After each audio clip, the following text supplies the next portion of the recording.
দাদিমা আমার সঙ্গে খেলা করবে। আরে কি মেসেজ করছে? আরে কি আমার বৌমা আসছে, এবারে কি করি, যাই গিয়ে দেখি কত দূর আসছে। আরে আরে কেউ তো বাড়ি খেয়ে চলেছে, এবার আমি কি করব? পিঙ্কি মা তো বাড়ি ঘরকে প্রচুর নোংরা করে রেখে দিয়েছে।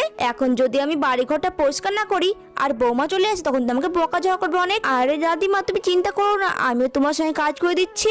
আরে না বেটা, তোমায় কাজ করতে হবে না, তুমি গিয়ে খেলা করো, আমি বাড়ি ঘরে কাজ করছি।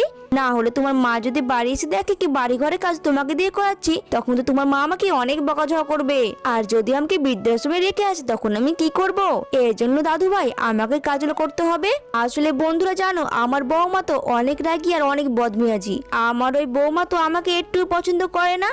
এ বাড়িতে ভাবে আমি কি বোঝা, আর আমাকে তো অনেকবার বৃদ্ধাশ্রমে রেখে আসার কথা বলে, কিন্তু আমি বৌমার হাতে পায়ে পড়ে বলেছি, বৌমা প্লিজ আমাকে বৃদ্ধাশ্রমে রেখে আসো না। আমাদের সোনা দাদু ভাইকে দেখাশোনা করার জন্য তো কোনো না কোনো লোক লাগে, তাই না? তা আমি না হয় সোনা মায়ের দেখাশোনা করব, ওর অনেক খেয়াল রাখবো।